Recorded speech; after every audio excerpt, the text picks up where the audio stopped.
Hello everyone, एक बार फिर से आप सभी का वेलकम है। चलिए शुरू करते हैं आज के टॉपिक्स। आज हम दो टॉपिक पढ़ने वाले हैं। First topic is difference between infinity and not defined. Second topic है values of trigonometric ratios for theta. Theta की वैल्यू हम लेंगे 0 डिग्री से लेकर 90 डिग्री तक, क्योंकि आपके सिलेबस में यही वैल्यूज दी हुई हैं। चलिए फर्स्ट टॉपिक पढ़ते हैं। First is infinity versus not defined. ये दोनों ही टर्म इतने कंफ्यूजिंग हैं कि स्टूडेंट्स इनको आपस में इंटरचेंज करके यूज करते हैं। वो इन्फिनिटी को नॉट डिफाइंड मान लेते हैं और नॉट डिफाइंड को इन्फिनिटी मान लेते हैं। मैं ट्राई करूंगा, कोशिश करूंगा कि मैं आपका कॉन्सेप्ट बिल्कुल क्लियर कर दूं और करूंगा फॉर श्योर। अगर मैं आपसे कहूं कि आपको नेचुरल नंबर लिखने हैं तो आप कहां से शुरू करेंगे? तो आप शुरू करेंगे 1 से। इससे बड़ा कोई नंबर पॉसिबल है जो नेचुरल हो? जी हाँ, सेकंड। इससे बड़ा कोई नंबर पॉसिबल है? जी हाँ, 3। इससे बड़ा 4। तो मैंने आपसे कहा कि आप बड़े से बड़ा कौन सा नंबर लिख सकते हैं, तो आपने कहा सर इतना बड़ा नंबर लिख दूंगा जो नेचुरल भी होगा और आपकी स्क्रीन भर जाएगी पूरी। मैंने कहा उससे बड़ा कोई पॉसिबल है? जी हाँ, उससे बड़ा पॉसिबल है। मैं पूरी दीवार पर लिख दूंगा, वॉल पर लिख दूंगा, पूरी वॉल भर जाएगी। उससे बड़ा नंबर भी लिख सकता हूं। मैंने कहा और कितना बड़ा? तो आपने कहा सर इतना बड़ा नंबर कि मैं लिखता ही रहूंगा, पर इतना बड़ा कि बहुत बड़ा नंबर, मतलब मैं उसको समझा नहीं सकता, एक्सप्रेस नहीं कर सकता, लिखता ही रहूंगा मैं। यानी कि वो नंबर एग्जिस्ट करता है, पर वो इतना बड़ा नंबर है कि हम उसको एक्सप्रेस नहीं कर सकते, है ना, दिखा नहीं सकते। तो उसको ही हम बोलते हैं सर इन्फिनिटी। क्या बोलते हैं? इन्फिनिटी। तो ध्यान रखना, इन्फिनिटी क्या है कि सर इट इज अ, आप बोलो सिंबल, जस्ट आपकी लैंग्वेज में बोल रहा हूं बस मैं, लेवल सिंबल ऑफ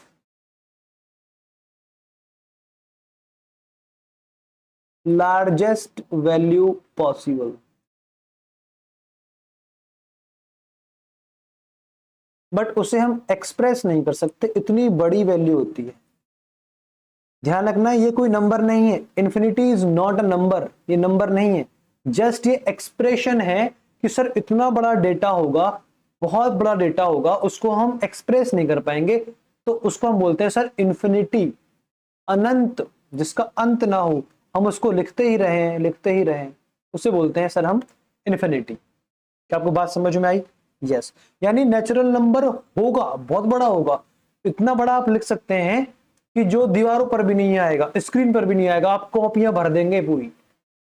यानी कि और नंबर आप लिखते रहेंगे, उसको आप एक्सप्रेस नहीं कर पाएंगे। आपको पता है कि यहां आप नंबर लिख सकते हैं, कोई बड़ी बात नहीं है, लेकिन आप उसको लिखना चाहेंगे नहीं, वो बहुत बड़ी वैल्यू होगी, तो उसे हम केवल बोलते हैं इन्फिनिटी, यानी उसका अंत नहीं है सर।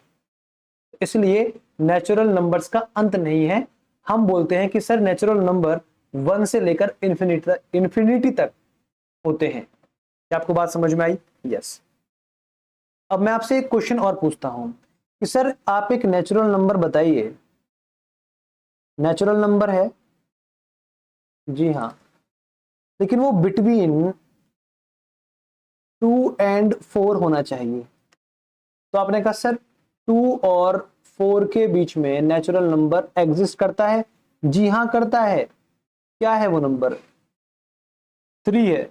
ओके सर, क्या आप 3 की कोई डेफिनेशन दे पाएंगे कि कुछ बता पाए उसके बारे में? तो आप बोलोगे सर ओके सर, इसकी मैं एक डेफिनेशन लिख सकता हूं क्या? सर आई कैन से कि a number, okay,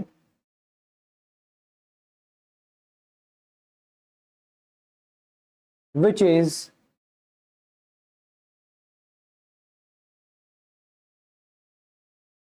in the quotient of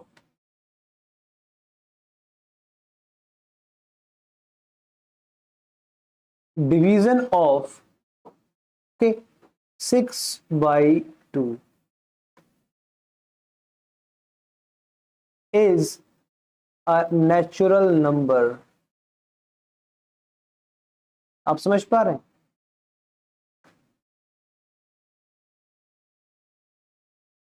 between 2 and 4। देखो इसके अंदर मैंने कहीं पर भी 3 का जिक्र नहीं किया है। मैंने कहीं इसमें 3 लिखा है? नहीं, नहीं लिखा। लेकिन फिर भी मैं बात कर रहा हूं 3 की। देखो ध्यान से, एक ऐसा नंबर जो क्वोशिएंट में है, कहां पर, इन ऑफ द डिवीजन ऑफ 6/2। 6/2 का जो डिवीजन होता है उसके जो क्वोशिएंट में आता है वो एक नेचुरल नंबर है जो 2 और 4 के बीच में आता है। ये 3 की डेफिनेशन है, यानी वो एग्जिस्ट करता है और मैं उसके बारे में कुछ डिफाइन कर सकता हूं, उसकी डेफिनेशन बना सकता हूं। क्लियर? Okay sir. अब मैं आपसे एक क्वेश्चन और पूछता हूं कि सर एक नेचुरल नंबर बताना है आपको, क्या बिटवीन 2 and 3। आप बोल रहे हो कैसी बात कर रहे हो? जी हाँ, ये मेरा क्वेश्चन है आपसे। आपने कहा सर यहां पर तो 2 है, यहां पर 3 है, 2 से आगे और 3 से पीछे सर कोई नेचुरल नंबर एग्जिस्ट ही नहीं करता है, यानी ऐसा कोई नंबर एग्जिस्ट नहीं करता, नॉट एग्जिस्टेड या नॉट एग्जिस्ट। तो आप बोलेंगे सर अगर ये नंबर एग्जिस्ट नहीं करता तो क्या मैं इसके बारे में कोई डेफिनेशन दे पाऊंगा? जी बिल्कुल नहीं, इसकी कोई डेफिनेशन नहीं है। आया ना? बिल्कुल। तो जो नंबर एग्जिस्ट नहीं करता और हमसे उसके बारे में कोई पूछ ले कि सर बताइए ये क्या होगा, तो हम बोलेंगे सर मेरे पास कोई ऐसा बंदोबस्त नहीं है, तो हम बोलेंगे सर वो नॉट डिफाइंड है। क्लियर? मतलब मैं उसको बता ही नहीं पाऊंगा कि सर वो क्या होगा, नॉट डिफाइंड। क्लियर और नॉट? बात मालूम पड़ी नहीं पड़ी?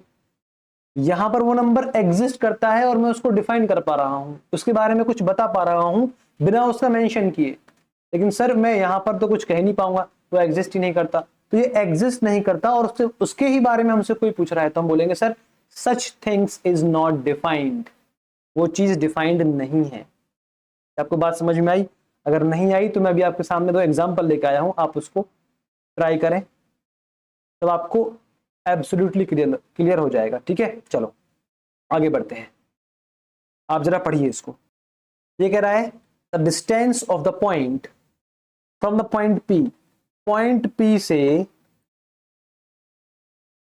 उस पॉइंट की डिस्टेंस निकालनी है, ठीक है, जहां पर where line AB and PQ intersect each other, वो आपस में इंटरसेक्ट करती हैं।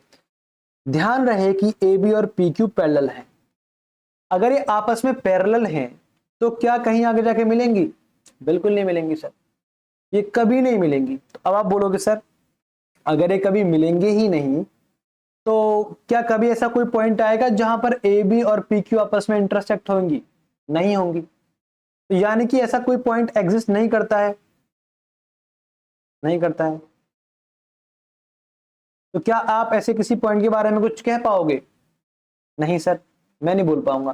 तो आप बोलोगे सर सच पॉइंट, अब उसने पूछा क्या है, उसने हमसे पूछ लिया है, उसे पता है कि वो एग्जिस्ट नहीं करता है, एग्जिस्ट नहीं करता और फिर भी हमसे पूछा है, तो हम बोलेंगे सर ऐसी कोई डिस्टेंस पॉइंट की, पॉइंट P से ऐसे किसी पॉइंट की डिस्टेंस एग्जिस्ट नहीं करती है और ऐसी किसी लेंथ को हम डिफाइन नहीं कर सकते हैं। तो आप बोलोगे such distance is not defined, exist ही नहीं करती और हमसे पूछ लिया गया है, उसे बोलते हैं सर हम not defined. Clear? Okay sir, आगे बढ़ते हैं। अलग question, the distance of the point from the point P, फिर से वही क्वेश्चन, पॉइंट P से उस पॉइंट तक की डिस्टेंस क्या होगी जहां पर लाइन AB और PQ आपस में इंटरसेक्ट करती हैं। ठीक है, MN परपेंडिकुलर है PQ के, ओके, ये MN परपेंडिकुलर है PQ के, और ये एंगल जो है, ये angle BDN is the largest possible acute angles. BDN यानी ये लार्जेस्ट पॉसिबल एक्यूट एंगल्स है, ध्यान रखना। क्या बोला है उसने? लार्जेस्ट एक्यूट एंगल पॉसिबल जो है। अच्छा, अगर मान लो कि ये एंगल 90 होता, तो अगर 90 ये होता, 90 ये है, तो इन दोनों का सम क्या होता? 180 होता। तो जब दो लाइन जा रही हो और एक ट्रांसवर्सल 90 डिग्री पर हो तो दो लाइन आपस में कैसी होती हैं? पैरेलल होती हैं। यानी कि ये एंगल 90 नहीं है, 90 नहीं है। पर सर ये एंगल लार्जेस्ट क्या है, लार्जेस्ट एक्यूट एंगल है, यानी कि जस्ट ये 90 के पास ही है पर 90 नहीं है। यानी कि अभी जो आपको दिख रहा है ना, वो आपको एक पैरेलल सी कंडीशन दिख रही है, वो पैरेलल नहीं है, पहले कह रहा हूं पैरेलल नहीं है, पर पैरेलल जैसा दिख रहा है क्योंकि वो 90 के बहुत क्लोज है एंगल, लार्जेस्ट एक्यूट एंगल से। यानी कि इतना पक्का तय है कि आपस में पैरेलल नहीं है। तो जो लाइन आपस में पैरेलल नहीं होती हैं वो आगे जाकर कहीं ना कहीं आपस में इंटरसेक्ट तो करती हैं भाई, करती हैं। तो अगर वो इंटरसेक्ट करती हैं तो क्या वो पॉइंट ऑफ इंटरसेक्शन एग्जिस्ट करता है? जी हाँ, वो पॉइंट एग्जिस्ट करेगा पक्का, जहां पर ये लाइन आपस में एग्जिस्ट करेंगी। पर सर वो कहां पर एग्जिस्ट करेगा? आप एक बात समझिए कि ये एंगल 90 के बहुत पास है, यानी ऑलमोस्ट 90 के पास है। तो आप बोलोगे सर कि जब ये आगे बढ़ेगा बढ़ेगा बढ़ेगा बहुत बढ़ेगा तो हल्का हल्का हल्का इसका स्लोप कम होगा और कहीं आगे जाकर ये बहुत दूर जाकर के आपस में इंटरसेक्ट होंगी, वहां जाकर इंटरसेक्ट होंगी, यानी बहुत स्लो, बहुत धीमे धीमे धीमे स्लोप कम होगा इसका। तो आप बोलोगे सर बहुत लंबी लेंथ होगी, बहुत लंबी लेंथ होगी, यानी उसका मेजरमेंट बहुत बड़ा होगा, उसकी लेंथ का डेटा बहुत बड़ा होगा। तो जो डेटा बड़ा होगा उसको हम एक्सप्रेस नहीं कर सकते, वो एग्जिस्ट करता है, तो हम बोलेंगे सर उसकी लेंथ होगी इनफाइनाइट। क्या होगी? उसकी जो डिस्टेंस होगी या लेंथ होगी वो होगी इनफाइनाइट फ्रॉम पॉइंट पी, यानी इस पॉइंट पी से इनफाइनाइट दूरी पर कहीं जाकर के आगे जाएगी और कहीं आगे जाकर मिलेगी, पर मिलेगी जरूर। तो वो एग्जिस्ट करती है, पर वो सर बहुत बड़ी लेंथ है, तो उसको हम क्या बोलेंगे? Infinite length. इनफाइनाइट लेंथ पर जाकर वो कहीं मिल जाएगी। आई होप आपको इनफाइनाइट और नॉट डिफाइंड का मतलब समझ में आ गया होगा। अब आगे बढ़ते हैं, टॉपिक आगे बढ़ाते हैं। इस टॉपिक को समझने में मुझे आपकी फुल अटेंशन की जरूरत है। मान लीजिए कि ये है सर सेंटर, ओके, या ओरिजिन। यहां से हमने एक लाइन ड्रॉ की है सर्कल तक, मैं इसको और जूम कर दे रहा हूं, ठीक है भाई, कोई दिक्कत नहीं सर। और ये एंगल है theta, this angle is theta, this length is called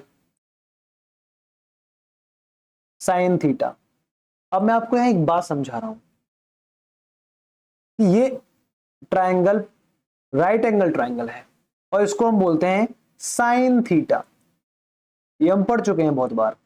तो जब भी आपको किसी एंगल का साइन निकालना हो, क्या निकालना हो? साइन। तो आपको क्या देखना है? आप मुझे बताइए प्लीज एक बार अच्छे से देख करके कि ये किस तरफ जा रही है लेंथ। तो आप बोलोगे सर ये वाई डायरेक्शन में जा रही है। पक्की बात है? नहीं है? ओके। सर ये लेंथ किस एक्सिस के परपेंडिकुलर है? तो आप बोलोगे सर ये एक्स एक्सिस के परपेंडिकुलर है। तो जब भी आपको साइन देखना हो, साइन, तो आप दो चीजों में से कोई एक चीज देख सकते हो। क्या? कि सर वाई एक्सिस की ओर कितनी हाइट है उसकी, तो वही साइन होगा।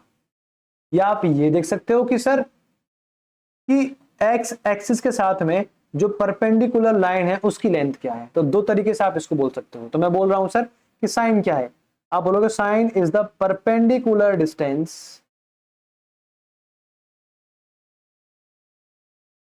ओके फ्रॉम एक्स एक्सिस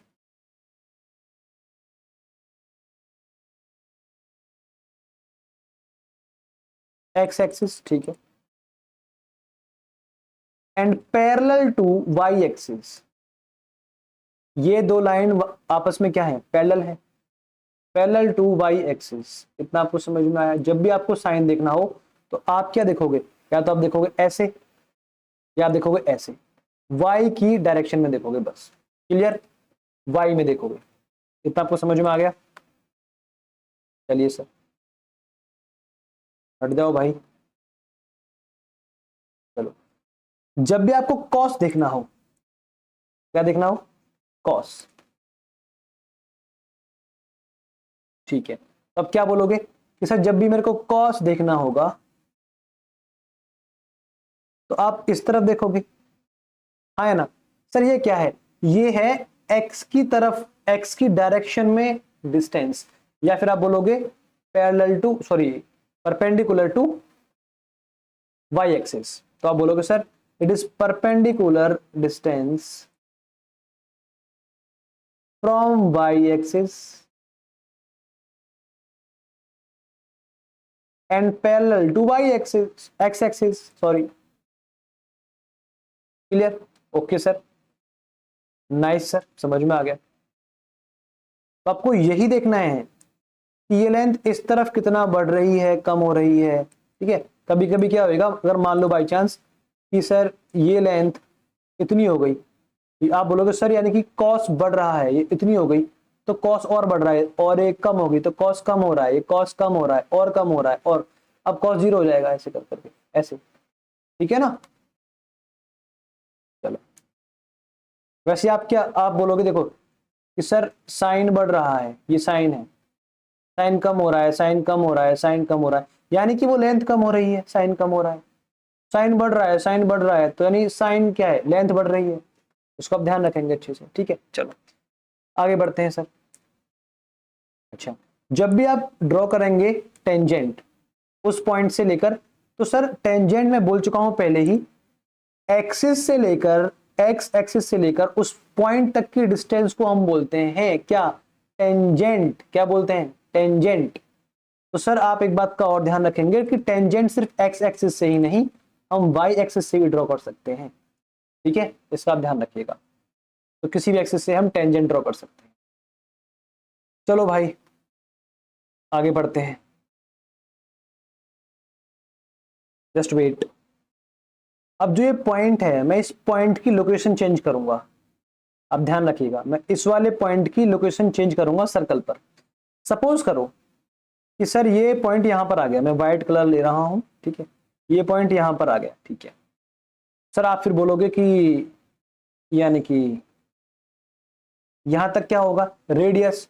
और आप इस बात को पहले से ही जानते हैं कि ये 1 यूनिट रेडियस सर्कल है, यानी ये लेंथ 1 यूनिट है। कितना है? 1 यूनिट। तो ये भी क्या होगा, 1 यूनिट। तो मैं आपसे पूछूं एक बार कि सर यहां से लेकर यहां तक की लेंथ क्या होगी, आप बोलोगे 1 यूनिट सर, 1 यूनिट। ठीक है सर, यहां से लेकर यहां तक की हाइट क्या होगी, आप बोलोगे 1 यूनिट, क्योंकि ये रेडियस है। सही बात है। यानी कि सुनना बहुत ध्यान से कि सर आप ये बोलना चाहते हो कि इतनी हाइट पर, कितनी हाइट पर सर, इतनी हाइट पर, और चल जाओ भाई, इतनी हाइट पर, है ना, इतनी हाइट होगी तो ही क्या होएगा, तो ही आप बोल पाओगे कि सर ये इतनी हाइट पकड़ रही है कोई कोई चीज, चाहे वो यहां से पकड़ रही हो तो भी वो रेडियस के इक्वल है, यहां से पकड़ रही हो तब भी क्या है, वो रेडियस के इक्वल है, तब भी यहां भी क्या है, रेडियस के इक्वल है, यहां पर भी क्या है, रेडियस के इक्वल, यानी वो इस लाइन को टच करेगी तभी उसकी लेंथ 1 होगी। ठीक है ना? पक्का? ठीक। सिमिलरली अगर मैं आपसे कहूं कि सर यहां से,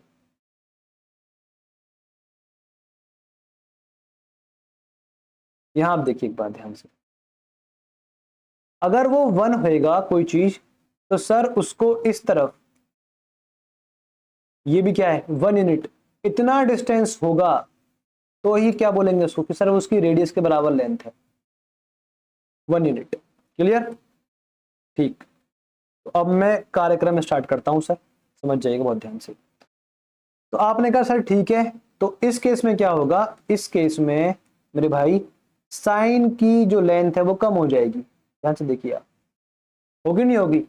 लेकिन जैसे ही साइन की लेंथ कम होगी ये पॉइंट नीचे आएगा। तो आप एक बात और देख पा रहे हैं क्या, कि सर पहले तो कॉस की लेंथ इतनी थी, अब कॉस की लेंथ बढ़ गई है। ओहो, ठीक है सर, अगर सपोज करो कि ये पॉइंट और नीचे आ जाए, है भाई, ये पॉइंट और नीचे आ जाए, मान लो यहां पर आ जाए, तो फिर क्या होगा उस केस में? तो आप बोलोगे सर उस केस में ये क्या होगी, इसकी रेडियस। सही बात। सर ये क्या होगा उसका, साइन। सही बात। और सर उसका कॉस क्या होगा, कॉस बढ़ रहा है। ध्यान से देखो, सही बात है बिल्कुल। और देखो ये एंगल क्या हो रहा है, ये एंगल कम हो रहा है, ये एंगल कम हो रहा है। पहले एंगल बहुत था, पहले इतना एंगल था, फिर और कम हुआ, और कम हुआ। यानी आप देख पा रहे हो एंगल कम होने के साथ साथ साइन की वैल्यू कम हो रही है लेकिन कॉस बढ़ रहा है, आया ना। और एक टाइम क्या आएगा, सपोज करो कि सर ये यहां पर आ गया, यहां पर ये पॉइंट, तो आप बोलोगे कि सर ये होगा इसका रेडियस और ये होगा इसका साइन, ठीक है। और सर कॉस बिल्कुल एक के पास हो जाएगा, 1 के बराबर होने ही वाला है बस कॉस, अभी हुआ नहीं है, उसने येलो को टच नहीं किया है, ध्यान रखना अच्छे से। और जब एंगल 0 हो जाएगा मेरे भाई, जब एंगल 0 हो जाएगा तो ये यहीं आके मिल जाएगा, क्लियर। और साइन की कोई लेंथ नहीं होगी, और इस केस में जो कॉस होगा, कॉस की फुल लेंथ होगी, सॉरी माय मिस्टेक, कॉस पूरा क्या हो जाएगा, 1 हो जाएगा। यानी कि हमको एक बात समझ में आई कि जब एंगल थीटा 0 होता है उस केस में साइन की लेंथ गायब हो जाती है। साइन उस एंगल पर, उस 0 एंगल का साइन, साइन 0 क्या होता है इस टाइम, 0 होता है। लेकिन जब एंगल थीटा 0 होता है तो उस केस में कॉस बिल्कुल अपनी फुल वैल्यू, कॉस 0 जो होता है, 0 का जो कॉस होता है वो बिल्कुल उस टाइम 1 हो जाता है, कंप्लीट, यानी रेडियस के बराबर होता है। क्या आपको इतनी बात समझ में आ रही है? यस। चलो भाई आगे बढ़ते हैं, कहानी को आगे बढ़ाते हैं। सर अगर ये पॉइंट मान लो इस तरफ हो जाता तो आप क्या बोलते कि सर इस केस में ये क्या होता है, इसका रेडियस, सही बात है सर। अच्छा तो देखो भाई, यानी कि इस केस में क्या होता, इस केस में साइन बढ़ जाता, देखो साइन अब बढ़ रहा है, 1 की ओर जा रहा है, 1 की ओर जा रहा है। लेकिन इस केस में सर जो कॉस है, देखो वो कॉस कम हो जाता, इतना ही हो जाता, कम हो रहा है। अगर मान लो कि ये सर यहां पहुंच जाता कल को, तो आप बोलते सर ये होता है इसका रेडियस, और साइन और बढ़ जाता सर, सही बात है सर। सर कॉस का क्या होता, सर कॉस तो और कम होता, देखो आया ना, कम हो रहा है, कॉस 0 की तरफ जा रहा है, देखो पहले वो 1 तक पहुंच गया था, जब एंगल बढ़ रहा है, अब ये एंगल बढ़ने पर है, देखो अब ये एंगल बढ़ रहा है, जब एंगल 90 की ओर जा रहा है तो कॉस की वैल्यू कम होती जा रही है। जब एंगल कम हो रहा था तो कॉस की वैल्यू बढ़ रही थी, साइन की कम हो रही थी, ठीक है। सपोज करो कि सर ये बिल्कुल यहां पहुंच गया, बिल्कुल यहां पहुंच गया, तो आप बोलोगे सर ये होगा इसका रेडियस, जी बिल्कुल रेडियस होगा। और सर साइन के हाल क्या होंगे, साइन साइन मजे ले रहा होगा इस टाइम, बिल्कुल 1 के बिल्कुल पास होगा, ये 1 के बिल्कुल पास होगा। और सर इस टाइम कॉस का क्या हाल हो रहा होगा, कॉस इस टाइम रो रहा होगा कि मैं तो बहुत छोटा हो गया, बहुत छोटा, 0 के आसपास। और आप इस बात को समझ पा रहे होंगे कि जब 90 डिग्री बन जाएगा एंगल, क्या बन जाएगा सर, पूरा 90 बन जाएगा, उस टाइम क्या होगा, उस टाइम ये हाल होगा सर, ये जस्ट वेट प्लीज, उस टाइम ये हाल होगा कि सर ये रेडियस भी यहां होगा और सर साइन भी यही होगा, और उस टाइम कॉस, सॉरी ये साइन का है ना, तो साइन का तो ब्लू वाला आएगा, तो साइन भी यही होगा। यानी 90 डिग्री एंगल पर साइन अपने फुल लेंथ पर पहुंच जाता है 1 यूनिट पर, और कॉस खत्म हो जाता है, कॉस की लेंथ कम हो जाती है, 0 हो जाती है बिल्कुल। तो यहां मैं ये बोलूं क्या कि सर जब थीटा 90 डिग्री होता है, हाँ हाँ, तो सर साइन 90 डिग्री का जो साइन होता है वो तो 1 होता है, लेकिन सर उस टाइम 90 डिग्री पे जो कोसिकेंट होता है, सॉरी कॉस होता है, कोसाइन, उस टाइम 0 हो जाता है कॉस। क्या आपको इतनी बात समझ में आ गई? तो सर मैं इतनी सी बात को टेबल में लिख रहा हूं, मैं आपके लिए टेबल लेके आया। चलिए देखिए ध्यान से, तुमने क्या पढ़ा, साइन 0 पर जब एंगल 0 होता है बिल्कुल, तो साइन तो 0 होता है, लेकिन जब एंगल 0 होता है तो उस टाइम कॉस 0 जो होता है वो बिल्कुल रेडियस के बराबर होता है 1, ठीक है। लेकिन जब 90 होता है एंगल, तो उस टाइम साइन तो होता है 1 और कॉस खत्म हो जाता है 0। क्या आपको इतनी बात समझ में आई? ठीक सर। अब आप में से कितने लोग जानते हैं कि हमने कल पढ़ा था क्या?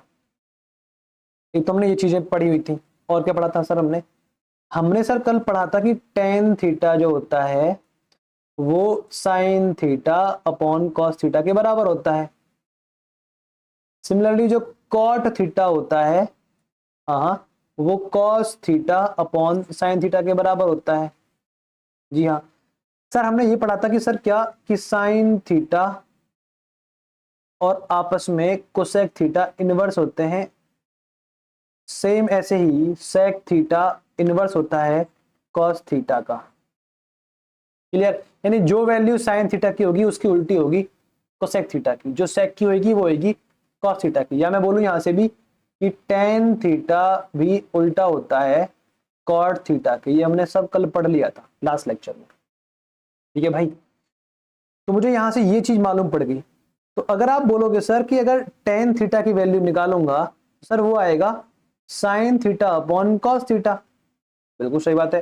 तो सर अगर मैं बोलूं कि साइन जीरो है तो वो आएगा, सॉरी टेन जीरो है तो टेन जीरो क्या होता है कि थीटा जीरो है, तो आएगा sir sine zero upon cos zero.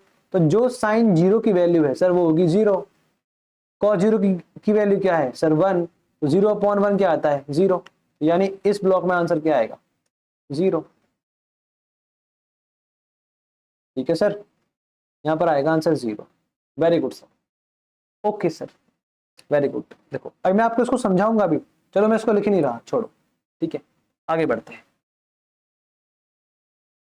देखो भाई, मैंने आपको समझाया था अभी कि टेंजेंट क्या होता है। टेंजेंट होता है सर्कल से लेकर एक्सिस तक की दूरी होती है। क्लियर? देखो तो जब पॉइंट यहां पर था तो सर टेंजेंट कहीं यहां पर होगा, होगा, फिर टेंजेंट यहां पर होगा कहीं।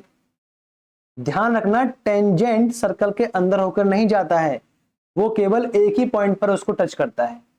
आप बोलोगे सर अगर ऐसा हो गया तो कैसा? देखो ध्यान से, अगर ऐसा हो जाए तो सर्कल, तो भाई जस्ट वेट, कहां चला गया भाई? अगर ऐसा आपने मान लिया ना, तो अगर आप इसको देख पा रहे हैं अच्छे से, तो सर ये आगे जाकर देखो सर्कल को इंटरसेक्ट कर देगा। आगे जाकर के देखो काट रहा है, देखो ये नहीं होता सर टेंजेंट। टेंजेंट आगे बढ़ाने पर भी वो सीधा निकल जाता है, पर वो इंटरसेक्ट नहीं करता दूसरे पॉइंट पर। ठीक है, तो सर ये टेंजेंट नहीं होगा। कहां गया भाई? आ जाओ भाई, चलो तुम जाओ यहां से। देखो भाई, इस वाले पॉइंट पर टेंजेंट कुछ ऐसे बनेगा, ऐसे। आप समझ पा रहे हैं? है ना? तो देखो जब एंगल कम हो रहा है तो टेंजेंट की लेंथ भी कम हो रही है। ध्यान से आप देखो, ध्यान से देखो, उस पॉइंट से लेकर एक्सिस तक की दूरी कम हो रही है। यहां देखो, यहां तो और कम हो जाएगी। और जब यहां पर पॉइंट पहुंच जाएगा, बिल्कुल कहां पर, बिल्कुल सर्कल पर पॉइंट पहुंच जाएगा, तो सर इस वाले पॉइंट पर, तो जब पॉइंट यहां पर आ चुका है तो इस पॉइंट से इसी सर्कल पर और इसी एक्सिस पर तो डिस्टेंस क्या होगी टेंजेंट की? जीरो। देखिए ये पॉइंट सर्कल पर भी है और ये पॉइंट एक्सिस पर भी है, तो जब एंगल जीरो होता है तो टेंजेंट जीरो होता है। आपको बात समझ में आ रही है मेरी? टेंजेंट नहीं होता उस टाइम, लेंथ कम हो जाती है। सही है, तो मैं यहाँ ये लिख दूं कि सर जब एंगल जीरो होता है, हाँ हाँ, उस टाइम पर, हाँ जी उस टाइम पर क्या होता है? टेंजेंट जीरो होता है। क्लियर? आपको बात समझ में आ रही है? ठीक है, ओके सर, पीछे हटते हैं अभी। अच्छा आप सोचो जरा ध्यान से कि अगर यहां पर मैं खींचूंगा तो सर ये कितनी लंबी लेंथ होगी इसकी? सर ये तो मुझे भी नहीं पता, बाहर जा रहा है, तो स्क्रीन से बाहर जा रहा है ना, कुछ ऐसा जाएगा इसकी।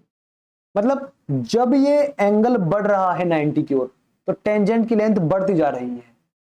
सर ये क्या होगा? सर ये और लेंथी हो जाएगा। देखो यहां दिखा रहा हूं मैं आपको, जस्ट वेट, यहां से ये कहीं और आगे जाएगा, बिल्कुल स्क्रीन से बाहर निकल जाएगा। ठीक है सर, कोई यहां पॉइंट होगा तो सर इस वाले पे सर कुछ ऐसा बनेगा, देखो कुछ ऐसा बन जाएगा, ऐसा कहीं आगे जाकर के, कहीं ऐसा बहुत दूर जाकर के, जब एक्सिस आगे बढ़ेगी तब। तो यानी कि आप इस बात को देख पा रहे हैं, जब एंगल बढ़ रहा है तो टेंजेंट की लेंथ बढ़ रही है, बहुत बढ़ रही है। और आप अब एक बात समझना कि जब ये एंगल, यहां पर ये एंगल, ये एंगल, जब ये एंगल बढ़ते बढ़ते बढ़ते बढ़ते बिल्कुल 90 के करीब पहुंच जाएगा, तो आप बोलोगे सर बिल्कुल ये ऐसा मानो कि लार्जेस्ट एक्यूट एंगल बन जाएगा, यानी जस्ट 90 के पास होगा, होगा नहीं होगा? तो जब ये जस्ट 90 के पास होगा, जब ये जस्ट 90 के पास होगा, 90 नहीं कह रहा हूं मैं, जस्ट 90 के पास होगा, तो सर इसकी लेंथ इन्फिनाइट होगी। क्या होगी सर? इन्फिनाइट लेंथ होगी इसकी। 90 नहीं कह रहा हूं मैं, 90 के पास होगा, यानी ये अभी 90 नहीं हुआ है, 90 के पास पहुंची है ये गाड़ी। तो जब वो आपस में 90, ये एंगल 90 और ये एंगल 90 नहीं हुए हैं अभी, है ना, ये 90 के पास पहुंच रहा है अभी बस। जब 90 नहीं है, बस 90 के पास है, तो यानी कि उनके इंटरसेक्ट होने के चांस तो हैं पूरे पूरे, पर बहुत दूर जाकर हैं। यानी कि इस वक्त इस टेंजेंट की लेंथ होगी सर इनफाइनाइट, इनफाइनाइट। और जब ये बिल्कुल पहुंच जाएगा 90 पर, कहां पहुंच जाएगा? बिल्कुल 90 पर, तो सर ये इसके बिल्कुल क्या हो जाएगा? पैरेलल हो जाएगा। कैसा हो जाएगा? बिल्कुल पैरेलल। और जब पैरेलल हो जाता है तो हम इसकी लेंथ बता ही नहीं पाएंगे कि ये कहां पर इंटरसेक्ट करता है, वो पॉइंट एग्जिस्ट ही नहीं करेगा। तो इस केस में हम बोलेंगे सर इस टेंजेंट की जो लेंथ होगी वो होगी नॉट डिफाइंड। क्या होगी सर? तो 90 डिग्री एंगल से जस्ट पहले तो उसकी लेंथ होगी इनफाइनाइट, और जैसे एंगल 90 में चेंज होगा तो वो क्या बन जाएगा? Not defined. क्लियर? तो अगर मैं आपसे बोलूं अगर एंगल 90 हो जाए तो सब टेंजेंट की लेंथ क्या होगी? तो आप बोलोगे नॉट डिफाइंड। क्लियर? इनफाइनाइट नहीं आएगा सर। अगर 89 डिग्री भी है ना एंगल, तो आप बोल देना कि सर इनफाइनाइट लेंथ होगी उसकी, बहुत बड़ी लेंथ होगी सर उसकी। लेकिन अगर 90 डिग्री एंगल है तो आप बोलेंगे नॉट डिफाइंड, डिफाइन नहीं कर सकते सर उसको। क्लियर? चलिए आगे बढ़ते हैं। अब बात समझते हैं सीकेंट की। ठीक है, सीकेंट की बात समझते हैं। देखो भाई, तो सीकेंट क्या होता है? सर्कल के बाहर जहां से टेंजेंट शुरू होता है वहां से हम अंदर आते हैं और सेंटर तक की डिस्टेंस देखते हैं, उसे बोलते हैं हम सीकेंट। करेक्ट और नॉट? यस।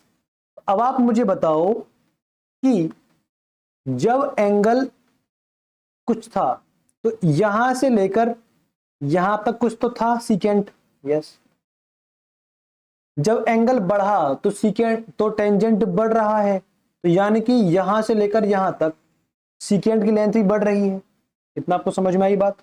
तो आप सोचो कि जब पॉइंट बिल्कुल यहां पर होगा, कहां पर होगा? बिल्कुल सर्कल पर होगा, तो उस टाइम टेंजेंट कहां था? तो आप बोलोगे टेंजेंट तो था ही नहीं, वो पॉइंट बन गया। तो यानी कि टेंजेंट यही है, अब इस सर्कल पर ही है टेंजेंट जो जीरो हो चुका है। तो इसी टेंजेंट से लेकर यानी सर्कल से लेकर सेंटर तक की डिस्टेंस को आप क्या बोलते हैं? तो आप बोलते हैं सर रेडियस। और उसकी लेंथ क्या होती है? तो आप बोलेंगे सर यानी इस वाले पॉइंट से लेकर इस डिस्टेंस को, अगर आप देख पा रहे हैं, मैं कलर चेंज कर दे रहा हूं, इसको लेता हूं, ठीक है, डार्क थोड़ा, आपको दिख जाएगा। इस डिस्टेंस को, क्योंकि इस टाइम जब एंगल जीरो है, एंगल जीरो है यानी सब कुछ यहीं पर है, इस जगह पर है, टेंजेंट भी जीरो है इस टाइम, तो टेंजेंट के उस पॉइंट से लेकर सेंटर तक की दूरी को हम क्या बोलते हैं? सीकेंट बोलते हैं सर। तो जब एंगल जीरो है तो यहां से यहां तक की डिस्टेंस क्या होती है? आप बोलोगे 1 होती है, क्योंकि इसकी रेडियस क्या होती है? 1 होती है। यानी एंगल जब जीरो है तो सीकेंट की वैल्यू क्या होती है? 1। सर मैं यहां लिख दे रहा हूं, ठीक है। एंगल जीरो है तो सीकेंट भी क्या होता है? 1। क्या आपको बात समझ में आ रही है? ठीक है, आप ध्यान सोचो। हमारा काम क्या है? हमारा काम यह है कि जहां पर टेंजेंट इंटरसेक्ट कर रहा है एक्सिस को, वहां से सेंटर तक जाना है मेरे को, बस। ठीक है, जब एंगल बढ़ता गया, देखो यहां पर अब ये सीकेंट बढ़ेगा, देखो ध्यान से, ये सीकेंट बढ़ा, और ठीक है, यहां से सीकेंट और बढ़ा, हाँ जी बढ़ रहा है, यहां से सीकेंट और बढ़ रहा है, हाँ जी बढ़ रहा है, क्योंकि टेंजेंट की लेंथ बढ़ रही है। सही बात है। तो मुझे खाली वो देखना है कि टेंजेंट कहां पर इंटरसेक्ट करता है। सही बात है, नहीं है? सही है। तो अब आप एक बात देखें, जब 90 डिग्री एंगल बन चुका था तो हमने क्या बोला था? कि सर टेंजेंट कहां पर डिफाइन करेगा, कहां पर इंटरसेक्ट करेगा, तो आप बोलोगे वो तो हो जाएगा पैरेलल, तो वो वास्तव में तो इंटरसेक्ट करेगा ही नहीं, यानी कि उसको हम डिफाइन ही नहीं कर सकते कि वो कहां पर इंटरसेक्ट करेगा। जब हमको यही नहीं पता कि वो कहां पर इंटरसेक्ट करेगा, तो क्या फिर मैं उस पॉइंट को बता पाऊंगा कि कहां से लेकर मैं सेंटर तक आऊंगा सीकेंड के लिए? बताओ आप मुझे कि सर वहां एक पॉइंट से मैं यहां तक आ जाऊंगा सेंटर तक, वो सीकेंट होगी, क्योंकि हमें वो पॉइंट ही नहीं पता। हम टेंजेंट को ही डिफाइन नहीं कर पा रहे हैं कि सर कितना लंबा होगा टेंजेंट, कितना बड़ा होगा टेंजेंट, तो क्या हम सीकेंट को डिफाइन कर पाएंगे? नहीं कर पाएंगे, वो भी क्या हो जाएगा, नॉट डिफाइंड। कब? 90 डिग्री पर। ठीक है सर, तो सर ये क्या हो जाएगा, नॉट डिफाइंड। क्या आपको बात समझ में आ रही है? वैसे ही अगर मैं आपसे बोलता कि सर अगर मान लो कि 90 डिग्री नहीं होता, नहीं होता, ठीक है, तो क्या टेंजेंट का कोई इंटरसेक्शन पॉइंट होता? हाँ जी होता सर। अगर टेंजेंट इनफाइनाइट डिस्टेंस पर एक्सिस को कट करता, तो उसी इनफाइनाइट डिस्टेंस से सेंटर तक की दूरी भी क्या होती, इनफाइनाइट होती। तो उस केस में सर जब एंगल 90 से कम है, बस 90 नहीं है, तो उस केस में सीकेंट भी क्या होता है, इनफाइनाइट होता है, उसकी लेंथ बहुत बड़ी होती है। आपको बात समझ में आ रही है? चलो ठीक है, आगे बढ़ते हैं। चलिए फिर से वापस चलते हैं डायग्राम की ओर, फिर समझते हैं। ठीक है, चलिए देखो भाई, मैंने आपको समझाया था कि टेंजेंट क्या होता है, एक्सिस से पॉइंट तक की डिस्टेंस। ठीक है, तो सर जब ये पॉइंट यहां पर होगा, ठीक है, तो वाई एक्सिस से टेंजेंट क्या होगा सर, ये होगा। सही बात है, आपको तो सर यहां से लेकर यहां तक होगा। सही बात है। और जब ये पॉइंट यहां पर होगा, तो सर यहां पर होगा टेंजेंट। सही है ना? बिल्कुल। जब पॉइंट यहां पर होगा तो टेंजेंट कुछ ऐसा होगा, दूर तक होगा। तो अगर मैं सभी एंगल पर टेंजेंट ड्रॉ कर दूं अब, तो कैसा लगेगा जरा देखते हैं। देखिए, जब एंगल 90 की ओर जा रहा है, ठीक है, तो यहां से लेकर यहां तक का टेंजेंट काफी छोटा होगा। ठीक है, जब वो 90 से 0 की ओर आएगा, जब ये पॉइंट इस तरफ आएंगे, 0 की ओर आएंगे, तो टेंजेंट बढ़ेगा। देखो ध्यान से, आया ना, बढ़ेगा, बिल्कुल बढ़ेगा सर।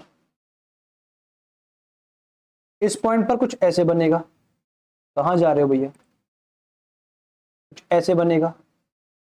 सही बात। इस वाले पॉइंट पर कुछ ऐसे बनेगा। ठीक है, ओके सर। जब ये पॉइंट बिल्कुल 0 की तरफ होगा, आप एक बात समझिएगा, जब ये पॉइंट बिल्कुल 0 की तरफ होगा तो क्या हाल होगा, तो सर ये कुछ ऐसा बनेगा, इस वाले पॉइंट से कुछ ऐसा बनेगा। ओके, यानी ये इसकी लेंथ बढ़ती जा रही है जब एंगल 0 की तरफ आ रहा है। किसकी? कोटेंजेंट की, कॉम्प्लीमेंट्री ऑफ टेंजेंट की, कॉट की। तो जब ये एंगल बिल्कुल 0 हो जाएगा, तो सर ये कुछ ऐसा होगा, ऐसा बिल्कुल पैरेलल टू वाई एक्सिस। यहां देखिए ध्यान से, पैरेलल टू वाई एक्सिस, यानी कभी नहीं मिलेगा, कभी नहीं मिलेगा। इसका मतलब क्या है, अगर मैं आपसे ये पूछूं कि टेंजेंट की लेंथ क्या होती है, यानी ये भी एक टेंजेंट ही है वास्तव में, भले ही कॉम्प्लीमेंट्री टेंजेंट है, तो टेंजेंट की लेंथ होती है एक्सिस से लेकर सर्कल तक जो पॉइंट है उसकी डिस्टेंस क्या है। तो आप बताओ मुझे कि क्या कभी ये टेंजेंट वाई एक्सिस को टच करेगा? नहीं करेगा, यानी कि ऐसा कोई पॉइंट एग्जिस्ट नहीं करेगा, यानी कि इसकी जो वो लेंथ है वो भी क्या हो जाएगी, नॉट डिफाइन हो जाएगी। तब जब एंगल क्या हो जाएगा, बिल्कुल 0 डिग्री हो जाएगा। लेकिन सर आप देख पा रहे हैं, अगर ये एंगल जरा सा भी 90 से कम हो, एंगल अगर जरा सा भी 90 से कम हो, यानी कि दो आपस में लाइन पैरेलल तो नहीं होंगी, वाई एक्सिस और ए टेंजेंट फिर पैरेलल तो नहीं होगा, यानी कि ये मिलेगा जरूर। यस, इस केस में ये इंटरसेक्ट करेंगे जरूर। अगर ये इंटरसेक्ट करेंगे तो यानी कि करेंगे तो कहां करेंगे, तो आप बोलोगे क्योंकि ये एंगल 90 डिग्री के बहुत जस्ट पास में है, तो ये इस टाइम यहां पर देखना बहुत ध्यान से, यहां पर वैसे ये एंगल 0 है, पहले कह रहा हूं, ये 0 नहीं कह रहा हूं मैं, ये एंगल 0 है, ये वाला एंगल जो है यहां पर, तो ये 90 हो रहा है, देखो ध्यान से चल रहा है इस तरफ। ठीक है ना? तो सर आप बोलोगे ये लार्जेस्ट एक्यूट एंगल की तरफ जा रहा है, यानी कि 90 की ओर जा रहा है, पर 90 नहीं है, यानी कि इंटरसेक्ट तो करेगा, लेकिन कहां करेगा सर? आप बोलोगे सर बहुत दूर करेगा, बहुत दूर, एक लार्जेस्ट लेंथ होगी वहां करेगा, यानी कि उस टाइम जो कॉट थीटा की वैल्यू होगी वो होगी इनफाइनाइट। क्या होगी सर? इनफाइनाइट, यानी कि नॉट डिफाइंड नहीं, लेंथ तो होगी पर बहुत बड़ी वैल्यू होगी, उसे बोलते हैं इनफाइनाइट। सही है। लेकिन जब ये एंगल 90 की ओर जा रहा है तो आप देख पा रहे हैं कि ये पॉइंट वाई एक्सिस के पास आ रहा है ना, ये पॉइंट वाई एक्सिस के पास आ रहा है। तो जब ये पॉइंट वाई एक्सिस के पास आएगा तो वाई एक्सिस और जो वो पॉइंट है सर्कल पर उसके बीच की डिस्टेंस कम होगी, तो यानी कॉट, जो कॉट है उसकी लेंथ कम होगी। और एक पॉइंट क्या आएगा, जब ये पॉइंट वाई एक्सिस से टच हो जाएगा, ये वाई एक्सिस पर आ जाएगा, यानी उस टाइम कॉट 0 हो जाएगा। तो सर ये पॉइंट वाई एक्सिस पर कब आएगा? जब थीटा 90 हो जाएगा। क्या आपको बात समझ में आती है मेरी? जब थीटा 90 हो जाएगा तो सर उस केस में जो कॉट है यानी कॉम्प्लीमेंट्री टेंजेंट जो है वो क्या हो जाएगा सर? वो 0 हो जाएगा, उसकी लेंथ नहीं होगी। तो क्या मैं इसको लिख दूं? बिल्कुल। हमने क्या पढ़ा, जब एंगल 0 है तो कॉट क्या होगा सर? नॉट डिफाइन होगा, और 90 है तो सर क्या होगा? 0 होगा। क्या आपको बात समझ में आती है? क्लियर? यस और नो? यस। चलिए आगे बढ़ते हैं। अब बात करते हैं सर कोसिकेंट की। ये भी क्या है? Secant of complementary angle. ठीक है, देखो मैंने आपको समझाया था कि सर सीकेंट क्या होता है। सीकेंट वो पॉइंट होता है जहां से टेंजेंट शुरू होता है, वहां से लेकर सेंटर तक की लेंथ होती है सर वो। अरे हाँ या ना? बिल्कुल, बोलो हाँ। यानी इस लेंथ को हम बोलेंगे सीकेंट, यानी कॉम्प्लीमेंट्री सीकेंट, कोसेक। ये भी क्या है सर? कोसेक। ये भी क्या है सर? कोसेक। अब आप बताओ मुझे कि ये लेंथ कब बढ़ रही है? जब भाई ये पॉइंट इस तरफ आ रहा है, यानी कि ये 0 की तरफ आ रहा है, ये एंगल 0 की तरफ है, यानी कि जब 0 की तरफ आ रहा है तो ये टेंजेंट जो है कॉम्प्लीमेंट्री टेंजेंट ये बढ़ रहा है। तो जब ये दूर जाएगा ये पॉइंट, तो कोसिकेंट भी दूर जाएगा। सही बात है। तो अब आप बताओ मुझे कि जब 90 डिग्री तक, जब ये एंगल 0 हो जाता है यहां पर, तो ये बिल्कुल एक्स एक्सिस के साथ में 90 डिग्री पर आता है, जो कॉट थीटा है। यानी कहां से आ रहा है? पता नहीं कहां से आ रहा है। तो जब इसका ही हमें इंटरसेक्शन पॉइंट नहीं पता कि कहां पर इंटरसेक्ट करेगा वाई एक्सिस को, तो क्या मैं कोसेक के बारे में कुछ बोल सकता हूं कि ये कहां से शुरू होएगा? नहीं बोल सकता ना। तो सिमिलर केस है जैसा हमने टेन और सेक में किया था कि सर अगर 0 है, समझना ध्यान से, 0 डिग्री एंगल पर कॉट नॉट डिफाइन होता है, तो सर उसी एंगल पर कोसेक भी क्या होता है? नॉट डिफाइन होता है। आपको बात समझ में आ रही है? 90 डिग्री एंगल पर अगर कॉट 0 होता है, समझना कॉट क्या होता है? 0। तो पता है इसका मतलब क्या होता है? इसका मतलब ये होता है कि सर यहां पर आकर पॉइंट क्या हो गया? बिल्कुल जो उसका टेंजेंट है कॉट, वो क्या हो गया? बिल्कुल 0 हो गया, यानी यहीं पर एंड और यहीं पर खत्म हो गया मामला। तो मैंने कहा सर बताओ मेरे को कि जो कॉट है, को टेंजेंट है, वो वाई एक्सिस को कहां पर इंटरसेक्ट करता है? तो आप बोलोगे सर इसी पॉइंट पर करता है। तो इसी पॉइंट से लेकर सेंटर तक की दूरी बताओ क्या है मेरे को? तो आप बोलोगे रेडियस है, यानी 1 यूनिट। क्या बोलोगे? 1 यूनिट। यहां पर आंसर आएगा सर 1। उस टाइम कोसेक की वैल्यू होगी 1। क्या आपको इतनी बात समझ में आ गई? आई होप आपको इतनी बात समझ में आ रही होगी। अब आपको मैं एक चीज दिखाता हूं, ध्यान से देखिएगा। आप में से कितने लोग जानते हैं कि सर 0 और 90 आपस में कॉम्प्लीमेंट्री हैं? सही बात है या नहीं है? ठीक है। अच्छा, आप में से कितने लोग जानते हैं, मैं यहां लिख रहा हूं साफ साफ, ए भाई जरा रुको, कि सर साइन थीटा बराबर होता है 90 माइनस थीटा के कॉम्प्लीमेंट्री के साइन के बराबर। ये हम पढ़ चुके हैं ना। देखो, तो अगर आपने यहाँ साइन 0 रखा है तो आप बोलोगे सर थीटा 0 हो गया, तो साइन 0 इक्वल होगा 90 माइनस 0 के। 90 माइनस 0 के। तो आप बोलोगे सर जो साइन 0 की वैल्यू होगी वही कॉस 90 की वैल्यू होगी, होगी नहीं होगी? क्यों? आपस में कॉम्प्लीमेंट्री है। बिल्कुल सही बात है, ठीक है ना। ये क्या है? साइन, ये भी क्या है? साइन, पर एक कॉम्प्लीमेंट्री साइन है। तो सर जो आपस में कॉम्प्लीमेंट्री होते हैं उनके कॉम्प्लीमेंट्री एंगल्स की वैल्यू सेम होती है, इक्वल होती है। तो ये 0 डिग्री का साइन है, ये इसके कॉम्प्लीमेंट्री का साइन है। तो आप देखो ध्यान से, साइन 0 की वैल्यू वही है, साइन 0 की वैल्यू क्या है बोलो? आप बोलोगे 0। जो कॉस 90 की वैल्यू है बताओ कितनी है? 0। अगर मुझे ये पता है तो मैं इसको साफ साफ ऐसे ही लिख दूंगा। सही है नहीं है? कुछ बात मालूम पड़ी नहीं पड़ी? तो भाई मैं आपसे यही कहना चाहता हूं, ठीक है, कि अगर आपको एक की वैल्यू मालूम है तो आपको उसके कॉम्प्लीमेंट्री की वैल्यू भी पता है। आप सब में देख लो ऐसे कर करके, मैं आपको दिखा दे रहा हूं एक बार अच्छे से। दिमाग की नस खोल दो बिल्कुल, पढ़ना है तो। ये तुक्के सुक्के नहीं मारने हैं। देखो ध्यान से देखना अच्छे से। क्या टेन और कॉट आपस में कॉम्प्लीमेंट्री है या नहीं? बिल्कुल। को का मतलब क्या होता है? Complementary tangent. तो देखो जो अगर इसका 0 पे होएगा वही इसका 90 पे होगा। ध्यान से देखो, ये रहा। जो इसका 0 पे होगा वो इसके 90 पे मिलेगा आपको। देखो ध्यान से, ये क्या है? सीकेंट। ये भी क्या है? सीकेंट। तो सर आपस में क्या होंगे? कॉम्प्लीमेंट्री। कॉम्प्लीमेंट्री सीकेंट और सीकेंट, तो इनके कॉम्प्लीमेंट्री एंगल्स की वैल्यू सेम होगी। यहाँ देखो 90 और ये भी क्या होगा? Not defined. आपको बात समझ में आ रही है? अब मैं आपसे क्या बोलूंगा, जो 30 डिग्री की वैल्यू है वही किसकी है? क्योंकि देखो साइन 30 डिग्री और 60 आपस में क्या होते हैं बताओ तुम मेरे को? कॉम्प्लीमेंट्री होते हैं। तो जो साइन के 30 डिग्री की वैल्यू होगी वही कॉम्प्लीमेंट्री साइन के 60 डिग्री की वैल्यू होगी। मुझे ये निकालना है, मैं इसको यहां पुट कर दूंगा तुरंत। ठीक है, चलो आप आगे बढ़ते हैं। चलिए भाई आगे बढ़ते हैं। ठीक है, देखिए आपके सामने एक डायग्राम है। ठीक है, सपोज कीजिए कि मैं इस एंगल को 45 कर दूं। कितना कर दूं? 45। Just wait. अगर ये एंगल 45 डिग्री हो जाए तो ये कितना होगा सर? आप बोलेंगे ये भी 45 डिग्री होगा।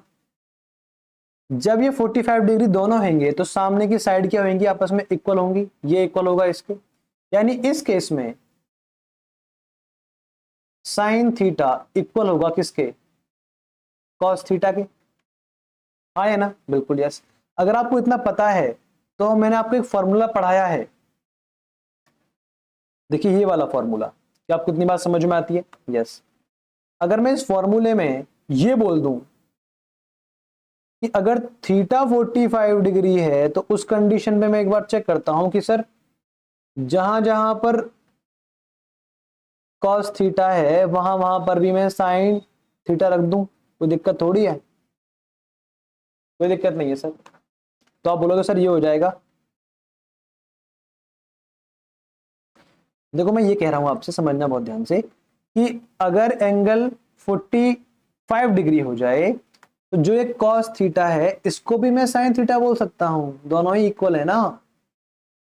जब मैं इसमें पाइथागोरस फॉर्मूला लगाऊंगा तो कुछ ऐसा होगा। देखो ध्यान से, मैं यहीं पे सॉल्व कर दे रहा हूं आपके लिए, कि परपेंडिकुलर का स्क्वायर और बेस का स्क्वायर। तो आप बोलोगे सर ये आएगा sine square theta plus cos square theta. तो जिसको आप कॉस बोल रहे हैं वो तो साइन बन चुका है। तो यहां पर भी क्या आएगा? Sine square theta equal to 1। तो ये आएगा 2 साइन स्क्वायर थीटा, चल जाओ भाई, equals to 1। Sine square theta equal क्या आएगा सर? 1/2। तो सर साइन थीटा क्या आएगा? तो आप बोलोगे प्लस माइनस 1/2। पक्की? देखो अभी एक बात सुनना अच्छे से, सर हम इस तरफ जा रहे हैं और ये y की पॉजिटिव डायरेक्शन है तो साइन का आंसर नेगेटिव नहीं आएगा, ध्यान रखना। तो हम केवल क्या लेंगे?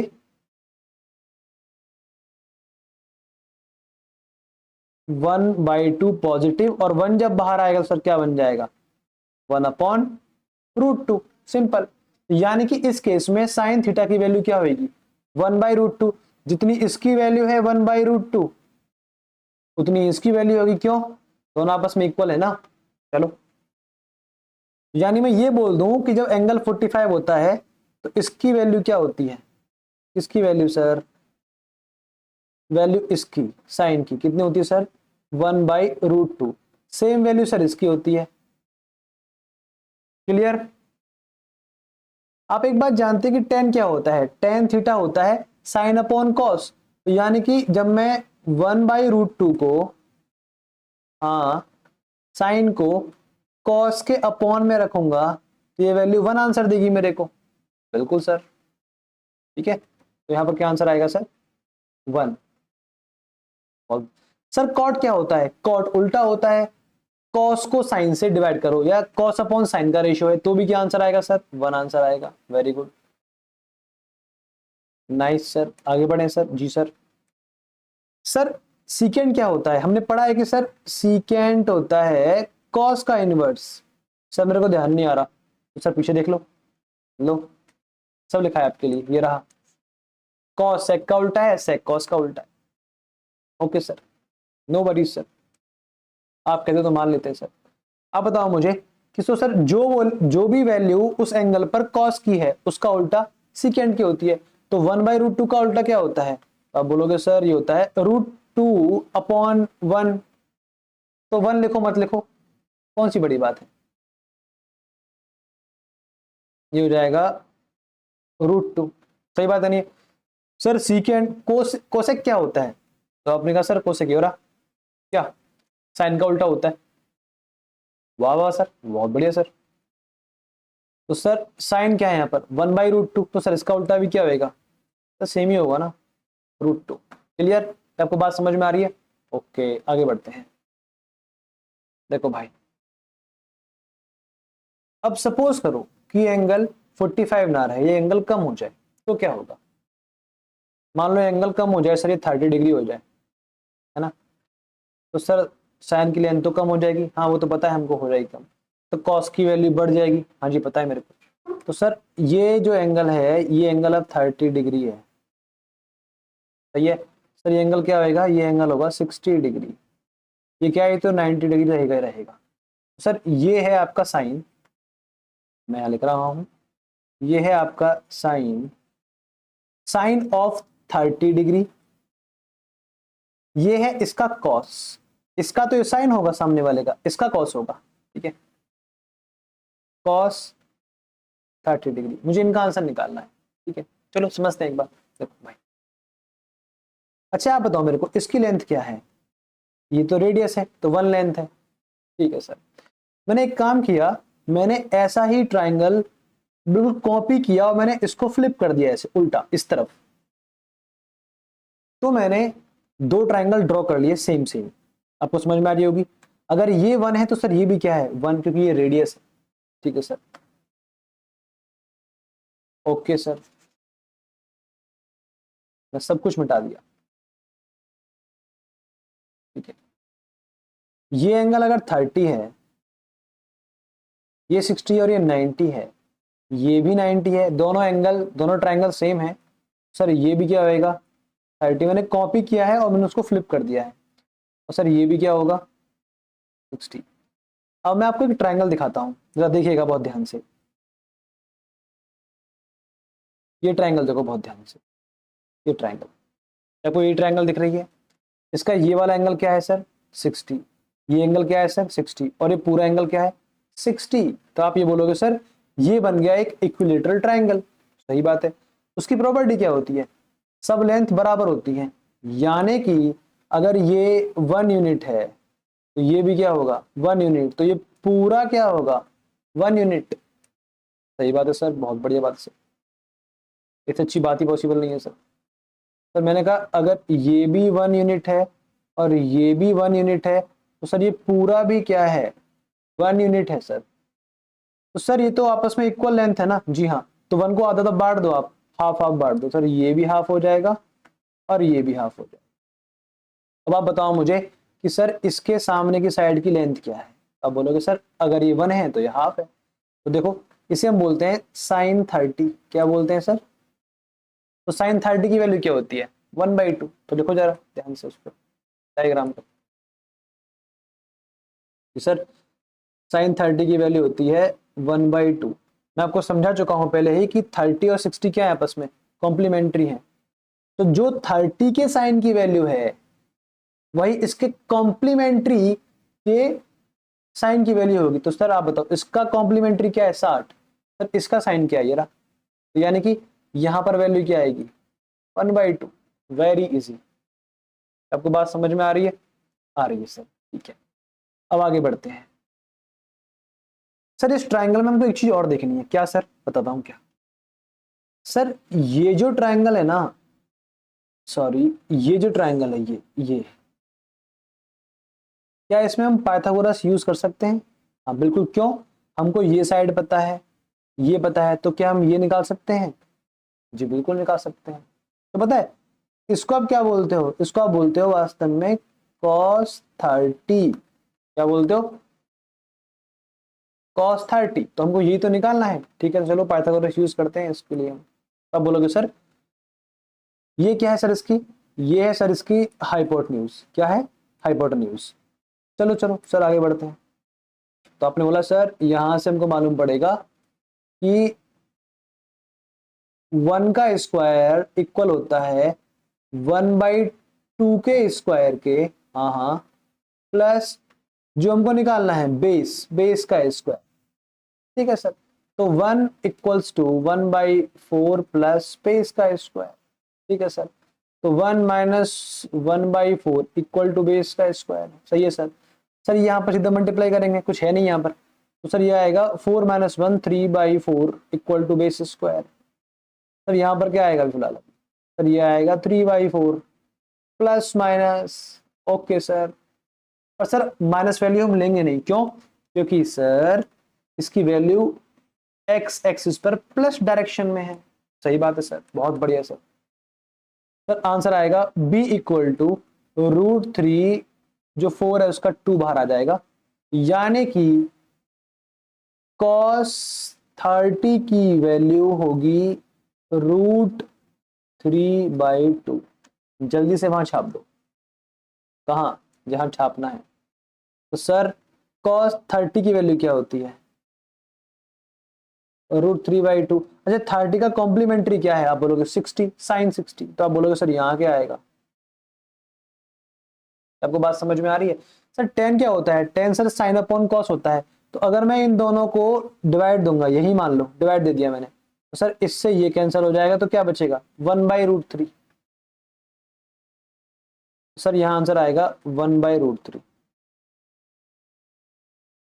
अच्छा फिर से, जितना tan का 30 है तो सर इसके कॉम्प्लीमेंट्री टेंजेंट का 60 होएगा, तो यानी कि यहां पर क्या आएगा 1/√3। Very good sir. और क्या सर बताते हैं सर अभी मुझे ध्यान से। सर कॉट क्या होता है? सर कॉट होता है कॉस अपॉन साइन, यानी कि पहले हम डिवाइड करेंगे अब √3/2 जो कॉस की वैल्यू है अपॉन में 1/2, तो सर ये कट जाएगा। तो √3/1 क्या होता है? हाँ √3, बस। सर यहां पर आएगा आंसर √3। जितनी वैल्यू यहां पर 30 डिग्री में कॉट की है वहां वो 60 में tan की होगी, क्यों? आपस में कॉम्प्लीमेंट्री है। आपको बात समझ में आ रही है? सर सीकेंट थीटा क्या होता है? सर वो कॉस का इनवर्स होता है। तो आप बताओ यहां पर क्या है √3/2, तो यहां कितना आ जाएगा 2/√3। सेम यहां पर आ जाएगा, कॉस का उल्टा कर दो सर इसको, तो 2/1 क्या होता है? 2 ही तो होता है। अच्छा कोसिकेंट क्या होता है? साइन का उल्टा होता है। सर इसका उल्टा क्या हो जाएगा? 2/1 का उल्टा 2 हो जाएगा। ओके सर कोई बात नहीं। अच्छा वैसे भी देखो ना आपकी सीकेंट और ये क्या है कॉम्प्लीमेंट्री सीकेंट, तो इनके जो कॉम्प्लीमेंट्री एंगल की वैल्यू सेम हो जाएगी, तो सर ये यहां पहुंच जाएगा। बहुत तरीके हैं सर निकालने के। आपके सामने आपकी टेबल तैयार है। आई होप कि आपको समझ में आ गया होगा कि ये डिफरेंट एंगल्स के लिए वैल्यू क्या है। मैं आपको 90 डिग्री से बड़ी वैल्यू भी पढ़ा दूंगा, डोंट वरी। तो नेक्स्ट वीडियो में हम पढ़ने वाले हैं इनके ग्राफ्स, है ना? क्या पढ़ने वाले हैं? ग्राफ, कि सर ग्राफ कैसे बनते हैं, ठीक है। और बहुत इंटरेस्ट आएगा आपको, इतना मत सोचिए। मतलब 10th लेवल पे मैं आपको ऐसा पढ़ा दूंगा कि आपको कोई चैलेंज नहीं कर सकता ट्रिग्नोमेट्री के अंदर 10th क्लास तक, ठीक है। ओके सर, चलिए तो आज के लिए इतना ही बहुत है। तो सर उसके लिए थैंक यू, आपने इतनी पढ़ाई की, है ना, और मेरी साइड से बेस्ट विशेस, और at the last bye, God bless you, thank you.